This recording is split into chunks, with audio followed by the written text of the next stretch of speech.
A lot of people's channels are down. As soon as you realize you are actually afraid, that's when you can start changing. Dubbing is so much more effective than captioning. Yeah, brother. Bo in the house. How are you, sir? Good. How are you, man? I'm good. I just wanted to go live with you really quick because a special treat arrived on my doorstep today. Oh, Sticker with your name on it. Oh, So snap. thank you.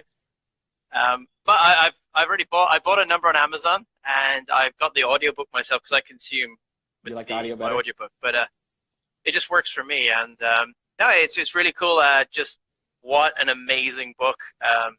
I say it all the time, and every time I say it to you, you're like, okay, I get it. But no, man, the title of the book, Built to Serve, the word serve, Yeah. is that 1 degree shift that changed my entire life. Like when I started being like, how can Bo make it great, to how can I add value to those around me? Yeah. Man, I went from like, you're not homeless, but not much, to, dude, I can do anything I want now. I love it. So the initial title was supposed to be your... Dear Bo? Dear Bo? No, it's amazing. I'm trying to think what it is, because my first book was called Your One Word, and then they wanted to call it, I had purpose in there. I think it was like Your Purpose Planner or something. And then they wanted to change it to Your Higher Purpose. And it didn't quite sit with me. So then we went with Who, Why, How, which is the 3 steps in the book. And then as we split test it, Who, Why, How wasn't pulling very well. And so someone in my community suggested you should call it Built to Serve. And just instantly, like, I love that title. That's amazing. So it was this process of finding a good title, and I'm super glad that we landed on that. If there is a secret to anything, no matter what industry you're in, what you're doing, it's that. And I'm so excited to see more people tuning into what you're doing now, because one of the joys of this quarantine, so I'm in London and it's really strict here. Yeah. Like you go outside, they're coming after you. Yeah. One of the great things about this is, and I think you'll agree, we're going to see so many people discovering that Michael Jordan level of talent they never knew they had, because they finally have the time to explore and have fun and be creative. I hope so. I've actually been a little disappointed so far. I was looking at, there's a lot of people, my friends, who are making thought leadership kind of expert content on YouTube, and a lot of people's channels are down right now. Really? Yeah, which shocked me too. A lot of people's channels are down, but YouTube was way up. YouTube was throttling their services. YouTube's not even delivering in super high def because it's causing too much bandwidth issues for people. So people are consuming what? Entertainment, and then news, like more, what is CNN saying, and what is BBC saying, and just constant fear, anxiety, doubt. What's the death toll today in England? And yes, it's great to be informed, but 18 times a day checking in is not going to serve you to get better at anything. So I really hope there are a lot of people who are using this chance as an opportunity to learn and get better, but I think right now the majority of people are still living in fear, doubt, anxiety, uncertainty, and so they're turning to the news, or they're just shutting their brain off and watching entertainment content. So I hope it shifts. I hope it shifts. There are definitely people who are taking advantage of it, but I was shocked that more people aren't. Hopefully when the fear dissipates, like on the other channels that I'm with, on Leon's channel, we're doing daily Instagram lives, and we're seeing a lot of fear, and it's just dissipating that. And as Tony Robbins says, like, awareness can be curative. So as soon as you realize you are actually afraid, that's when you can start changing. And I think once that goes, you get out of survival mode, because you never want to make decisions in that survival mode, because that's kind of short-term gain, long-term pain. And I'm relishing it. I'm loving it. I'm enjoying the time with my family. I'm enjoying time to buckle down on social. But actually, another reason I came on here is I do have a technical question for you. Okay. A business-wise. So we've got close to 700,000 in our community, and we're primarily broadcasting in English. Mm-hmm. And we're starting to, we've just signed a deal to release all of our content in Latin America. Mm-hmm. Now, would you advise us, our primary, by the way, our primary outlook, our primary channel is Facebook, then Instagram, and we've not worked on YouTube yet, but someone in my team may have purchased your course recently. Okay. Let's go.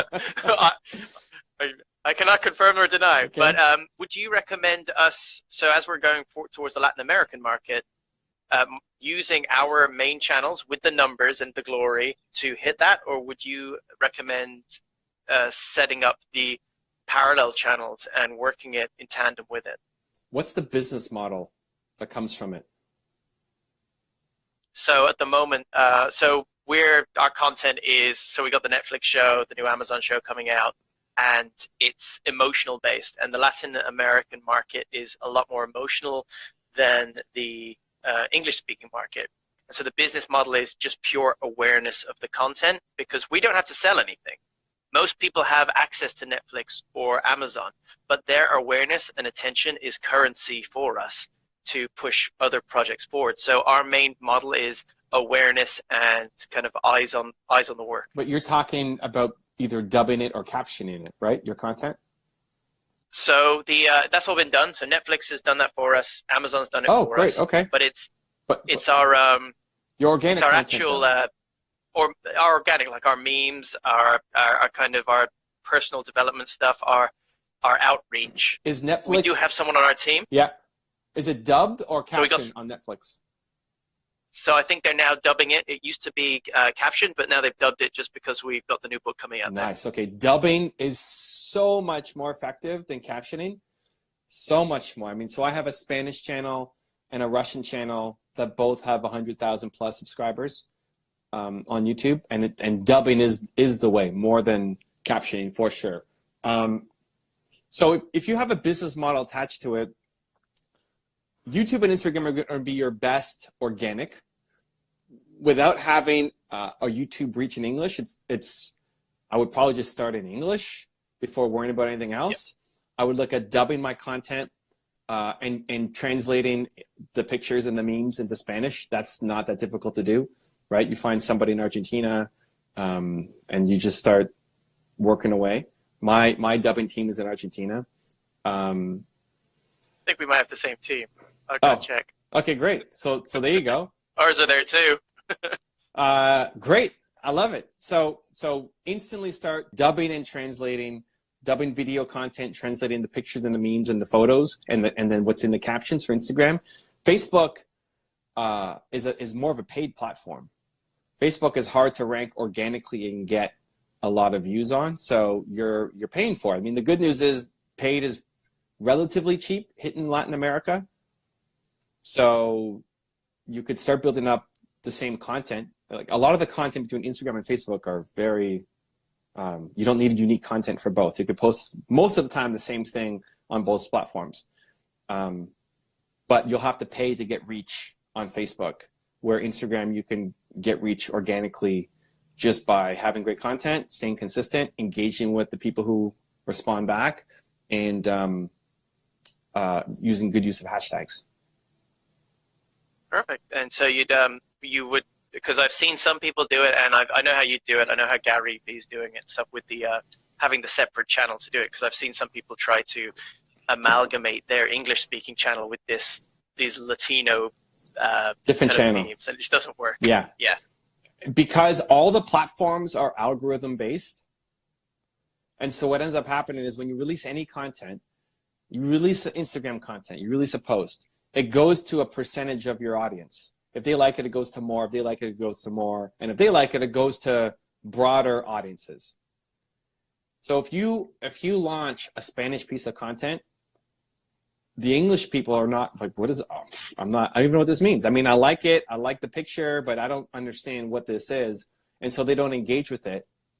And then Instagram saying, oh, if your own subscribers, your own followers aren't engaging with it, why should we promote it to anybody else?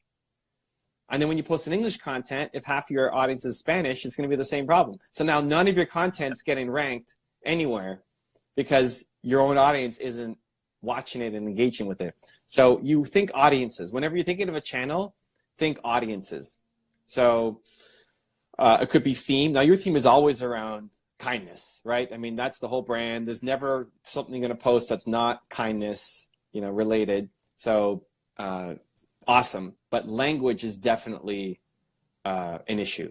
And I know like you go to different cities and different countries and so your whole point is to break down barriers, but language is the one that I would definitely have as isolated channels. You can even run ads against your own. Like what I would do if you have a big Facebook audience, like how big is your Facebook audience? 100, 160, 170,000.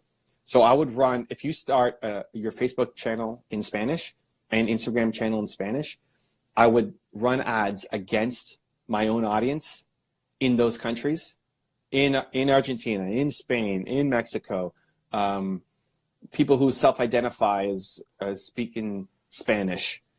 And they've kind of been following the content with English being their second language, but now they can get it in their native language of Spanish. So I'd run ads. I'd run an ad of him doing a video that's then dubbed into Spanish. Like, hey, I know you've liked me in English, but now I'm in Spanish too. Go follow me on Facebook. Here's the link, right? And to start, you're taking your hardcore fans who already know and love you and bringing them to the new platform so that now when you're posting content, you've got this hyper engaged core. So Instagram's way more likely to start promoting your content out there for the hashtags that you're picking than if you're just starting from scratch and there's nobody watching and you're doing a slow build up. Perfect, man. Thank you very much. I appreciate that because it's been a talking point among our meetings recently. And I was like, I'm going to ask the master. Don't put two on the same channel. It's going to tank it. Well, man, thank you. I'm glad you guys are safe. Keep well, and thanks for the advice. Nice to see you. Appreciate you, man. Thanks, Bo. If you have a podcast or interview show and want me to be a guest on it, I have two options for you. There's a link right there next to me. Go click it, and I look forward to being a guest on your show.